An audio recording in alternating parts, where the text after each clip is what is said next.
Hello, everyone. So today we got a short session about encryption in Kubernetes.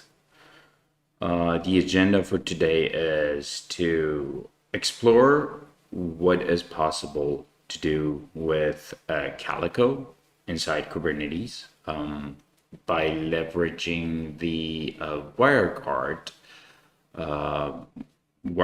Kernel module.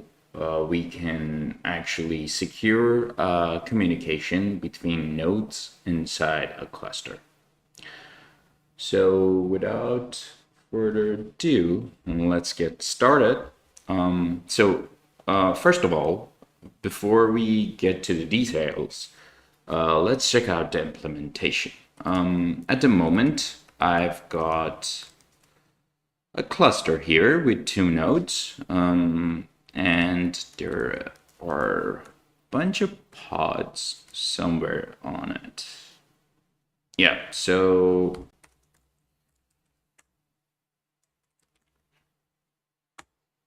bunch of pods on the Yaobank namespace. Hopefully there are some services as well. Yep, and there's an external IP, so I should be able to browse the website. Oh, all right.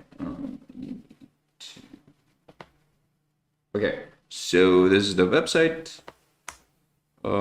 It opens up a pretty simple page, but the page is not the thing that we are interested in at the moment. So at the moment, there are no encryptions on this cluster. So if we come back and check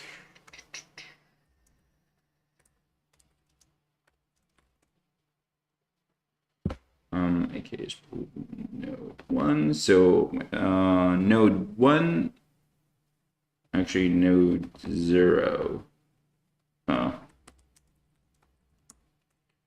So my first node is hosting my customer pod. So let's create another namespace and run a debug session on that node. By the way, this is because I'm on AKS and SSH is disabled at the moment. I'm using the kubectl debug command to go into my node. I need to change my root directory, and so at the moment there are no WireGuard interfaces. Now, what's a WireGuard interface? Every time that you install Calico or any CNIs, they add a bunch of either virtual Ethernets or other sorts of interfaces that they use in order to send packets from your workloads either to other cluster resources or the external resources. Now, this particular cluster is set to use, I'm assuming, judging by the name of these interfaces, is set to use, it's net.d, right? So it's etc net.d. It's set to use the Azure plugin, but we can figure that out. So cat, let's see, actually I need to ls, let's see, cni net.d Yep. So let's just see what's in this. Oops. What's in this file? Yep. So it's actually using Azure VNet. So no overlays. It's basically. So my pods are basically getting their IP addresses, from the kubectl get pods, from the Azure VNet. These are, if we go and look at the Azure VNet subnet, these are the IP addresses. But again, not that important. The important part is, in this scenario, if someone gain access to, let's say, another interface or another one of the nodes, or somehow get access to these to the sub VNet, they can theoretically look and figure out what are the traffic that we are sending and receiving here. Now, I'm going to show you. So in order to do that, let's do a TCP dump on the customer pod. All right. So now, if I come back to the website and refresh the page and go back to terminal, as you can see, there are a bunch of stuff that's happening. However, the one that I'm interested in is this 200. If you don't know, or if you know as a refresher, when you do an HTTP request, there are a bunch of status codes. 200 here means everything is okay, and here is the web page. So basically, the person can look into these packets and figure out what are the content that being sent to customers or other users of this cluster. Now, what we can do here is we can use Calico WireGuard integration, which will then create a virtual interface, and it will use the wait a second, the message WireGuard.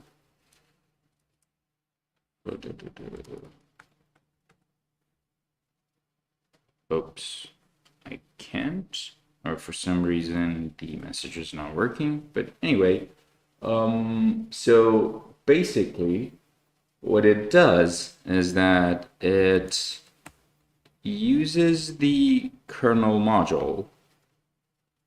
I'm in the right window. All right, so it uses the kernel module it uses the WireGuard kernel module to run encryption inside of our cluster. Now, what is important here is that this encryption is happening in real time, and every packet will get encrypted inside the kernel. So without leaving the node, so before leaving the node. Now, how we can test this theory? Kind of, so maybe sudo this. Oh, there's no sudo. let's see, root host should have worked. All right, so I'm gonna right here. I don't know, the WireGuard here. Anyway, so now that WireGuard is enabled on this cluster, if we do the same thing as before, TCP dump, and come back to our web page and refresh it. So this time, what should happen is when the request is sent to our cluster, packets should be encrypted. Now, how we can verify it is by watching the packets that are going to our cluster. Now, if you can see, there are no headers that we can read here, status codes. And if we come to our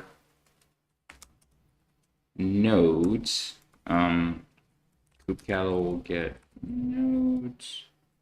So if I do a describe node here, after all these things, we should be able to find the encryption keys somewhere around here. I think it was WireGuard something. Yep. So these two are the public keys that that are being used on both of our nodes in order to encrypt the packets. By the way, don't worry, there is a Handson lab that talks about all of this in detail. I'm just giving you an overview of what is happening and how these are connected.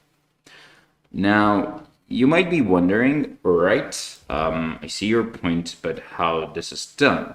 Now, if you look to the IP route of my nodes, IP route show all. IP route. Yep. There is a default route that we all use. It's usually the route that you use in order to send packets to your default gateway. Wait a second. Now next is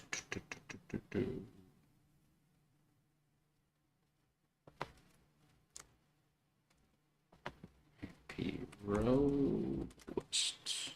All right, so priority here is if something matches these routes, it will, depending on the CIDRs and all the stuff that we have in routing, the packet would go into that direction. So if nothing matches, it will use the default route.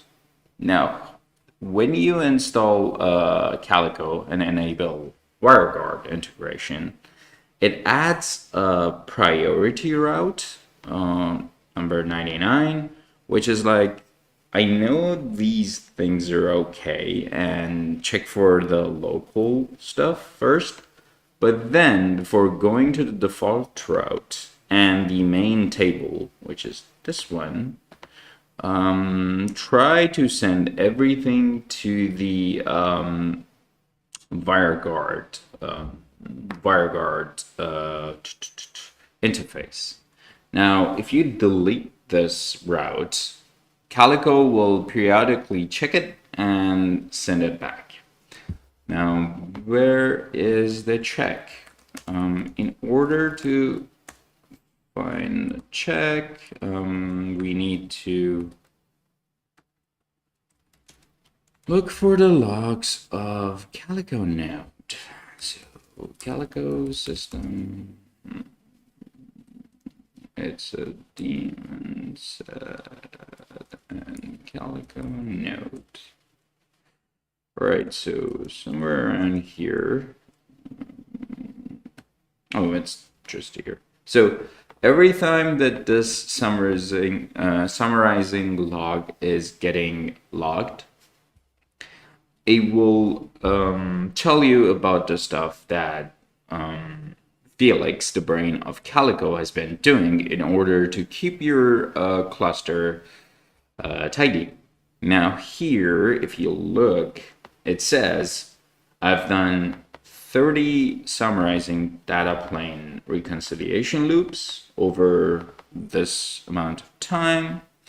The average is this, longest is this, but if you check somewhere around here, it talks about resyncing routes. Oh, here.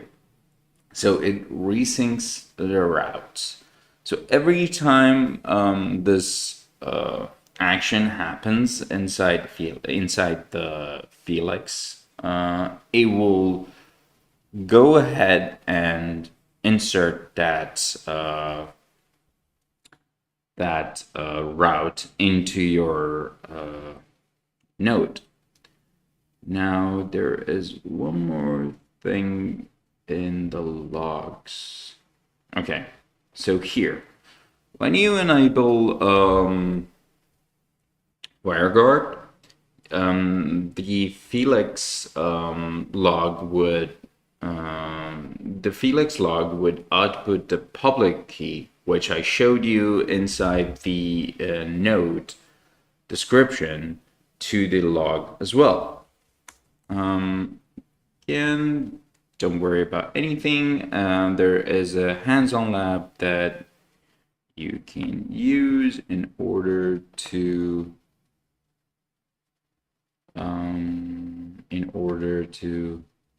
have the same experience with all the things that you were gonna need. So let me share tutorials.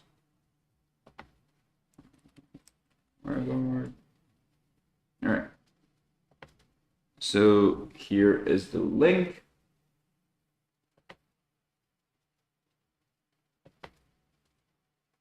Give it a try. It is tailored to walk you through a scenario. Same thing. You will have a cluster, and then you enable WireGuard and see how it works. It also talks about some troubleshooting steps, same things like where are the routes at, how the Felix, the brain of Calico, interacts with these routes, and most of the stuff that you would need in order to secure your cluster. With that, this session will come to an end. If there's any questions or